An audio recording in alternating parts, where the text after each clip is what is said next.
Salut à toi et bienvenue dans Japania. Alors tout d'abord je voulais commencer par un grand merci encore une fois à toi d'avoir joué le jeu, puisque j'ai reçu énormément de commentaires sur la dernière vidéo.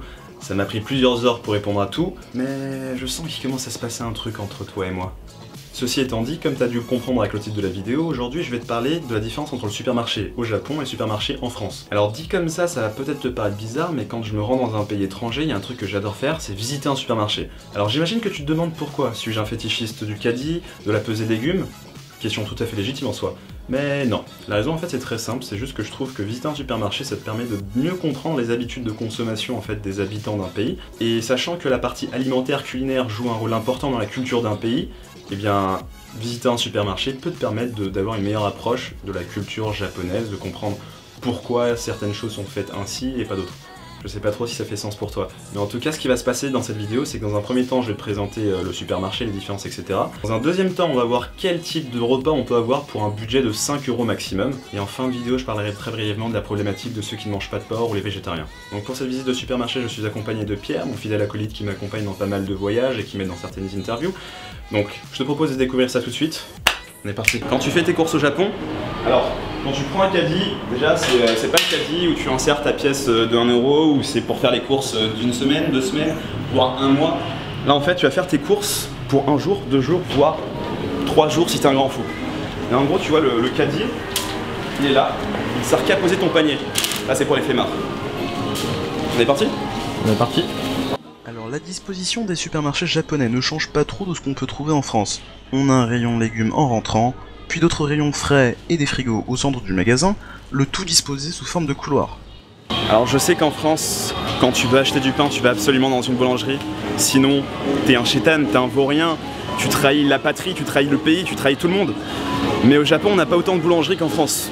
Du coup, ce qui se passe, c'est que t'as pas trop le choix. Tu viens au supermarché en fait acheter ta petite baguette, ton petit pain, ta petite fougasse. Et bon, c'est pas aussi bon, mais on fait avec les moyens du bord, écoute. Hein. Bon, du coup, le rayon boulangerie dans le supermarché à la japonaise est plutôt bien approvisionné avec des pains cuits le jour même et pas mal de pâtisseries occidentales et japonaises. Donc l'une des spécificités du supermarché au Japon en fait c'est toute la partie bento. Donc les bento vous savez c'est ces lunchbox japonaises hein, composées de plusieurs compartiments, du riz avec du poisson, du riz avec de la viande, etc. Ou bien des produits un peu déjà emballés comme des sushis, des onigiri, etc. Et bien tout ça vous en avez un rayon tout entier de produits assez exotiques. Hein. C'est vraiment des produits préparés le jour même à consommer sous moins de 24 heures en général.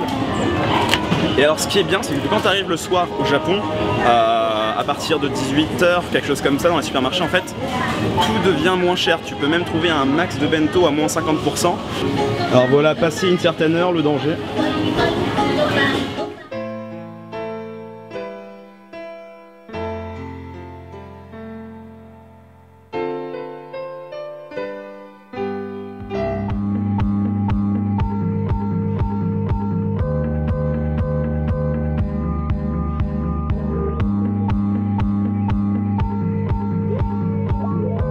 Ça, c'est une pizza supermarché au Japon. Est-ce que vous comprenez maintenant pourquoi est-ce que je ne mange plus de pizza depuis que je suis au Japon? Pourtant, c'est ma bouffe préférée en fait. Sauf que là, je suis en diète de pizza depuis 1 an quasiment. Je t'avoue que c'est pas évident, mais on fait avec, pas avec les moyens du bord.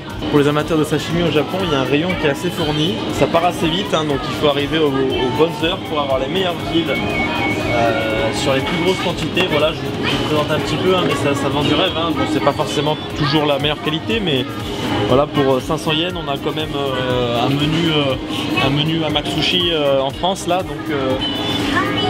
Et puis il y en a pour tous les goûts, que ce soit sashimi, sushi, il y en a partout. On se fait plaisir, on a les sauces, on mélange, on peut même rajouter quelques petites saucisses si on veut s'aventurer. Saucisses? Et alors ce qui va un peu différer de la France, c'est le rayon poissonnerie qui est bien plus étendu que ce qu'on peut trouver dans notre pays.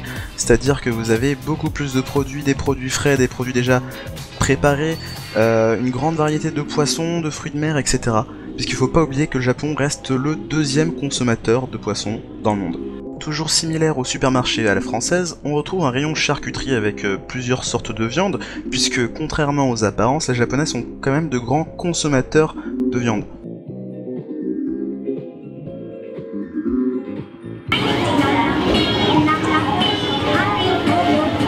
Alors c'est l'un des rayons qui m'a le plus choqué quand je suis arrivé au Japon. Laisse-moi te trouver quelque chose d'improbable. Ça mon pote. Ça mon pote c'est quoi? C'est du fromage à tartiner au café, si je dis pas de conneries. Est-ce que je dis une connerie? Je ne sais pas, je n'ai jamais. Non c'est du beurre je crois. Attends, Softo. Coffee Softo. En fait c'est même pas du beurre, c'est juste une crème au coco. Okay. Margarine. Ok, on va accorder le bénéfice du doute, j'ai été mauvaise langue. Laisse-moi te trouver un truc un peu plus improbable. Là, où je vois des choses là. Ouais, attention, est-ce que vous êtes prêts?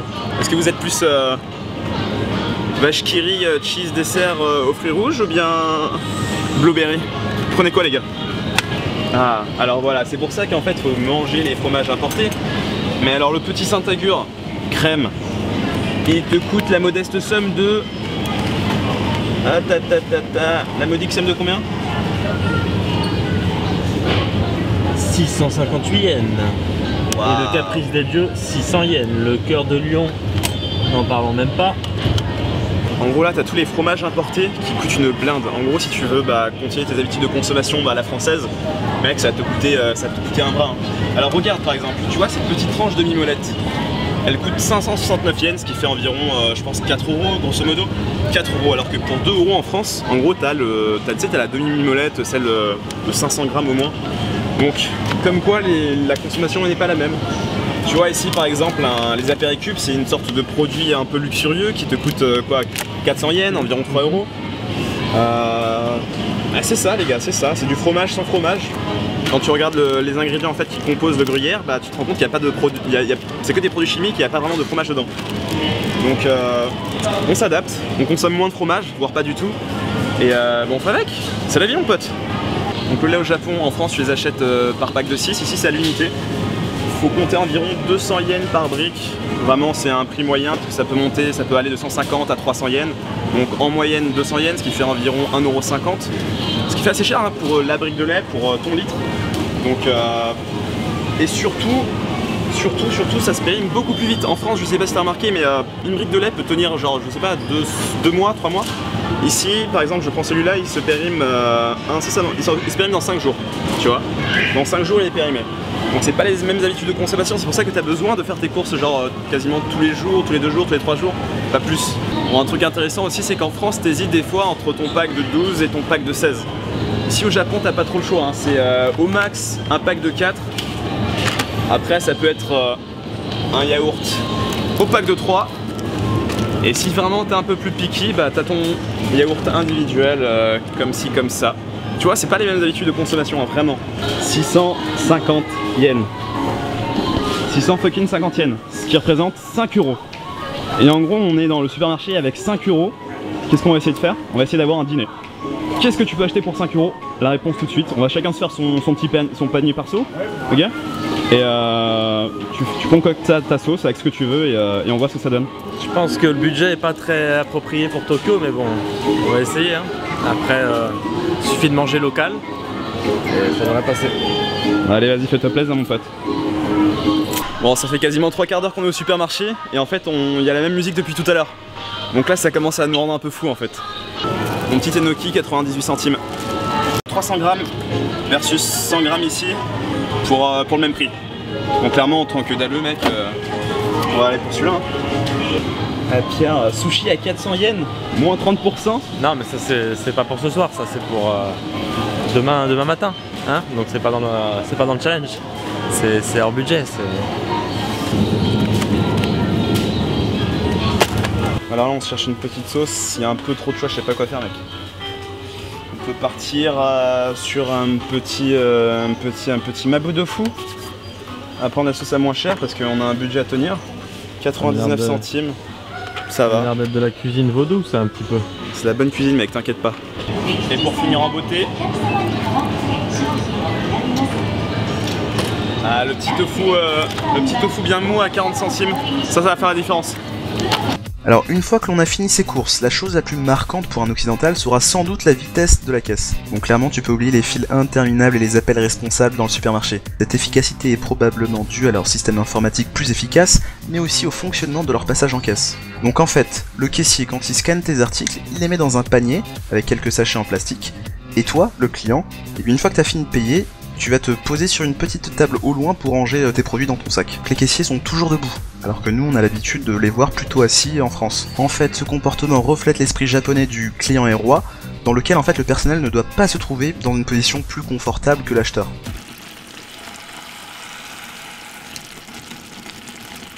Bon voilà, j'espère que ce petit comparatif dans les grandes lignes t'a plu, et comme t'as pu voir, on peut s'en sortir pour moins de 5 € en adaptant ses habitudes de consommation.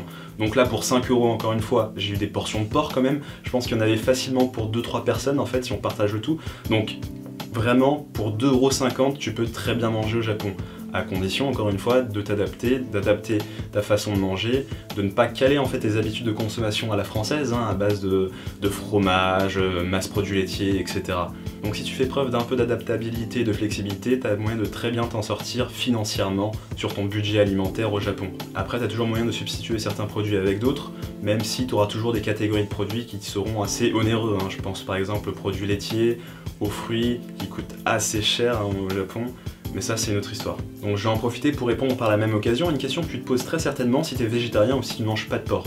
Est-ce que c'est possible de s'en sortir, de ne pas trop galérer au Japon si tu fais partie d'une de ces deux catégories? Alors la réponse est clairement oui, je ne mange pas de porc et je m'en sors très bien, donc si moi je peux le faire, tu peux le faire. Ce qui est bien au Japon, c'est que tout est toujours indiqué sur l'emballage, donc que ce soit un produit, un bento, etc., tu auras toujours les ingrédients au dos du produit, tu pourras savoir en fait ce que ça contient, tu pourras savoir s'il y a de la viande, tu pourras savoir s'il y a du porc, etc.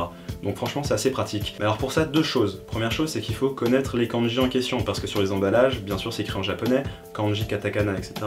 Donc je te conseille de mémoriser les kanji en question, il n'y en a pas énormément, il va y en avoir 3-4 à connaître, pour pouvoir identifier les différents types de viande. Voilà, tu vas bachoter une demi-heure, mais au moins tu seras tranquille et tu sauras ce que tu as dans ton assiette. Deuxième chose, c'est qu'il faut se méfier en fait des produits qui peuvent être marketés comme étant par exemple un curry de bœuf, un sauté de volaille ou je ne sais quoi. Ces produits peuvent contenir et contiennent souvent du porc, souvent sous la forme d'équisses de porc. Donc faut se méfier, toujours checker les emballages. Donc bien sûr ça prend un peu plus de temps hein, parce que tu es là, tu dois essayer de retrouver le kanji en question sur ton paquet. Ouais, tu vas passer un peu plus de temps, mais clairement c'est pas la mort, tu t'en sors. Puis après, au fur et à mesure, tu achètes souvent les mêmes produits, donc tu y passes beaucoup moins de temps.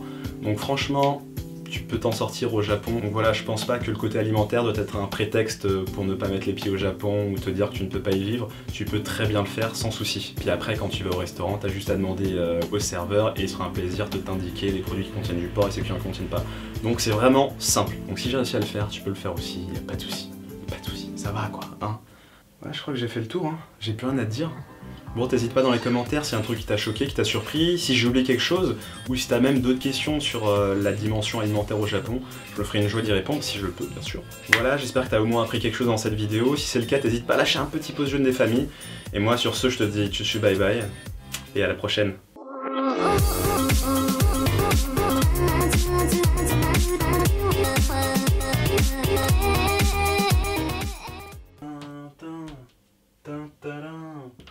起きても気分